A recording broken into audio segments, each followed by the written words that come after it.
ಮಧ್ಯಾಹ್ನ RTO office inauguration ಅದೇ. ಬಹಳ ವರ್ಷಗಳಿಂದ RTO ಆಫೀಸ್ KGFಗೆ ಸ್ವಂತ ಕಟ್ಟಡ ಇರಲಿಲ್ಲ, ಜಾಗ ಕೂಡ ಇರಲಿಲ್ಲ. ಬಹಳ ವರ್ಷಗಳ ಕಾಲದ ಪ್ರಯತ್ನ, ಪರಿಶ್ರಮ, ಭಾಳ ಕಷ್ಟಪಟ್ವಿ ಈ ಜಾಗ ಗುರ್ತಿಸೋದಕ್ಕೆ. ಆದರೆ ಈ ಜಾಗನ ಬೇರೆ ಯಾವುದೇ ಇಲಾಖೆಗಳಿಗೆ ಇಂಥ ಜಾಗ ಕೊಡೋಕ್ಕಾಗಲಿಲ್ಲ. RTO ಆಫೀಸ್ಗೆ ತುಂಬ ಒಳ್ಳೆ ಜಾಗದಲ್ಲಿ ಈ ಜಾಗನ ಗುರ್ತಿಸೋ ಅಂಥ ಪ್ರಯತ್ನ ಆಯಿತು. BMLಗೆ ಕೊಟ್ಟಿದ್ದಂಥ ಜಾಗದಲ್ಲಿ ವಾಪಸ್ ತೊಗೊಂಡಿದ್ದ 973 ಏಕರ್ಸಲ್ಲಿ 5 ಏಕರ್ಸ್ RTO ಆಫೀಸ್ಗೆ ಉಳ್ಕೊಂತು.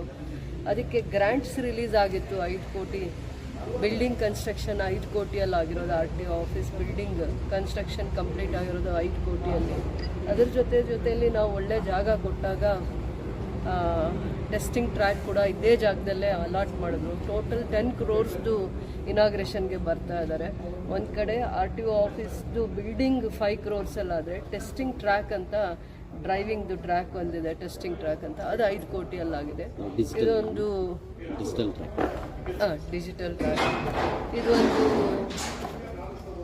ನಮ್ಮ KGF ಕ್ಷೇತ್ರಕ್ಕೆ ಇದಕ್ಕೆ ವ್ಯಾಲ್ಯೂ ಇದೆ. RTO ಆಫೀಸ್ದು ಪ್ರತಿ ಹಂತದಲ್ಲೂ ಆಟೋ ಓಡಿಸೋರಿಂದ ಪ್ರತಿಯೊಂದು ಮನೆಯಲ್ಲೂ ಒಂದು ಕೆಲಸ ಇರುತ್ತೆ. RTO ಆಫೀಸಲ್ಲಿ ಪ್ರತಿಯೊಂದು ಮನೆಯಲ್ಲೂ ಗಾಡಿ ಇದೆ, 2 ವೀಲರ್ ಇದೆ, 4 ವೀಲರ್ ಇದೆ. ಒಂದು ಆಫೀಸಲ್ಲಿ ಏನೋ ಒಂದು ಕೆಲಸ ಇರುತ್ತೆ. ನೆಕ್ಸ್ಟ್ ಬರುವಂಥ ದಿನಗಳಲ್ಲಾದ್ರೂ RTO ಆಫೀಸು ಪಾರದರ್ಶಕವಾಗಿರುವಂಥ ಸೇವೆನ ಮಾಡಲಿ ಅಂತ ನಾನು ಹೇಳಕ್ಕೆ ಇಷ್ಟಪಡ್ತೀನಿ. ಅದರ ಜೊತೆ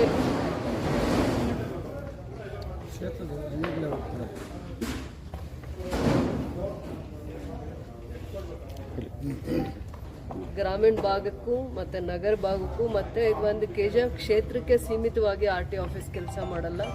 ಪಕ್ಕದ ತಾಲೂಕು ಕೂಡ ಬಂಗಾರಪೇಟೆ ಕ್ಷೇತ್ರಕ್ಕೂ ಇದು ಅನುಕೂಲ ಆಗುತ್ತೆ. ಎಲ್ಲ ಮಾಲೂರಿಗೂ ಅನುಕೂಲ ಆಗುತ್ತೆ. ಕೋಲಾರ ಬಿಟ್ಟರೆ RTO ಆಫೀಸ್ ನಮ್ಮ ಇಡೀ ಜಿಲ್ಲೆಗೆ ಸ್ವಂತ ಕಟ್ಟಡ ಇರುವಂಥದ್ದು, ಆಫೀಸ್ ಇರುವಂಥದ್ದು KGF ಕ್ಷೇತ್ರದಲ್ಲಿ, ಕೋಲಾರ ಇಡೀ ಜಿಲ್ಲೆಯಲ್ಲಿ.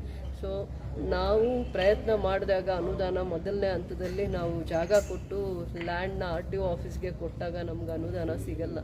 ಕೊಡ್ತಾರೆ, 2 ಕೋಟಿ ಕೊಡ್ತಾರೆ, ಆದರೆ ಪೇಪರ್ಸಲ್ಲಿ ಅಷ್ಟೇ ಇರುತ್ತೆ. ನಮ್ಮ ಸರ್ಕಾರ ಬಂದು ಆದಮೇಲೆ ನಾವು ಮಂತ್ರಿಗಳನ್ನ ಪದೇ ಭೇಟಿ ಆದಾಗ ಮಂತ್ರಿಗಳಿಗೆ ಕಟ್ಟಡ ಅರ್ಧಂಬರ್ಧದಲ್ಲಿ ನಿಲ್ಬಾರ್ದು ಅಂತ ಕಮಿಷನರ್ಗೆ ಹೇಳಿ, ಟ್ರಾನ್ಸ್ಪೋರ್ಟ್ ಕಮಿಷನರ್ಗೆ ಹೇಳಿ ಆ ಕೆಲಸನ ಕಾರ್ಯರೂಪಕ್ಕೆ ತಂದರು.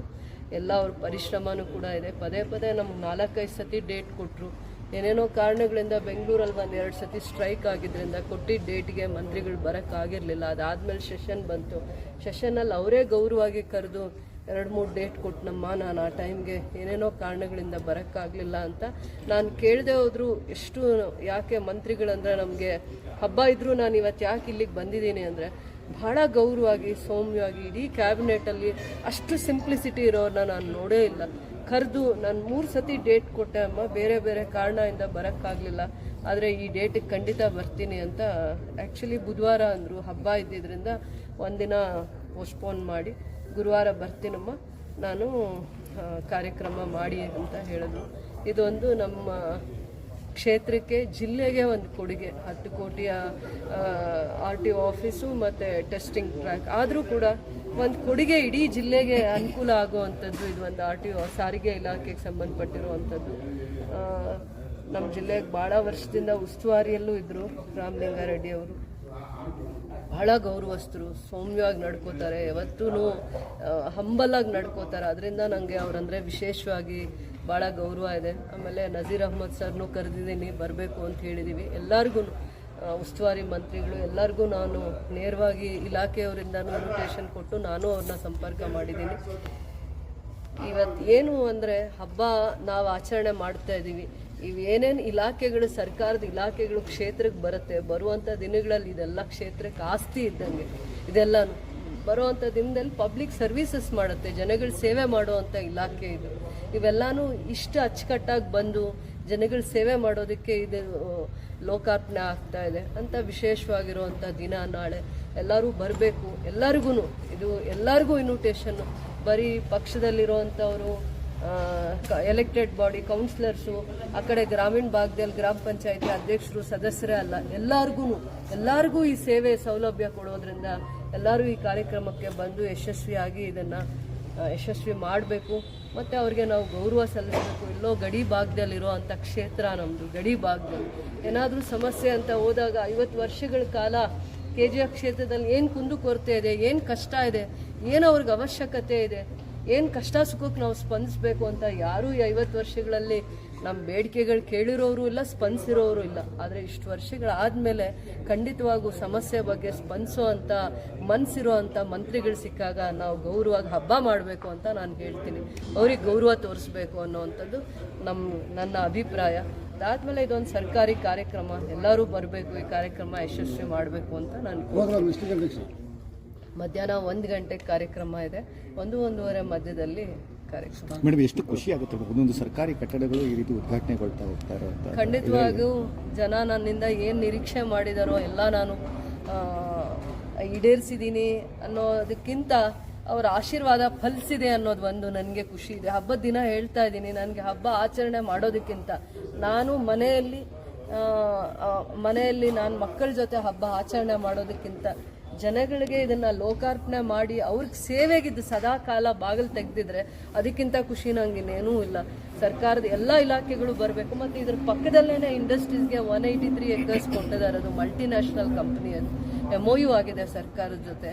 ಅದಕ್ಕೆ ಕೆಲವೊಂದು ಇನ್ಸೆಂಟಿವ್ಸ್ ಕೊಡ್ತಾರೆ ಕರ್ನಾಟಕ ಗೌರ್ಮೆಂಟ್. ಯಾಕೆ ಇಡೀ ಇನ್ನೂ ಎಷ್ಟೋ ದೇಶಗಳಲ್ಲಿ ಬರೀ ಬ್ಯಾಂಗ್ಳೂರು ಯಾಕೆ ಅದು IT company, software companies, safety measures ಎಲ್ಲ ತಗೊಂಡಾಗ ಯಾಕೆ ಬ್ಯಾಂಗ್ಳೂರು ಅಟ್ರಾಕ್ಟ್ ಆಗುತ್ತೆ ಅಂದರೆ ಇಡೀ ದೇಶದಲ್ಲಿ, ಭಾರತ ದೇಶದಲ್ಲಿ ಡೆಲ್ಲಿ, ಬಾಂಬೆ ಇಂಥ ಎಲ್ಲ ಕ್ಯಾಪಿಟಲ್ ಸಿಟೀಸ್ನ ಮೀರಿ ಬ್ಯಾಂಗ್ಳೂರು ಬೆಳೀತಾ ಇದೆ. ಬರೋವಂಥ ದಿನಗಳಲ್ಲಿ KGF ಕೂಡ ಅದಕ್ಕೆ ಈ KGF ಕ್ಷೇತ್ರಕ್ಕೆ, ಭೂಮಿಗೆ, ಇಲ್ಲಿರೋ ಅಂಥ ವಿದ್ಯಾವಂತರಿಗೆ ಅಷ್ಟೇ ಬೇಡಿಕೆ ಬರಬೇಕು ಅನ್ನೋವಂಥದ್ದು ಒಂದು ಕನಸು.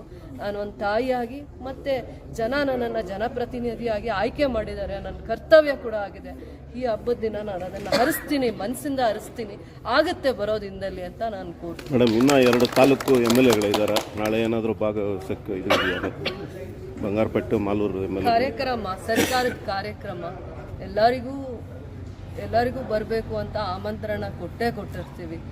ಅವರು ಬರ್ಬೋದು. ನಮ್ಮ ಕ್ಷೇತ್ರದಲ್ಲಿ ಒಂದು ಕಾರ್ಯಕ್ರಮ ಇದೆ, ಬರಲಿ, ತಪ್ಪೇನು.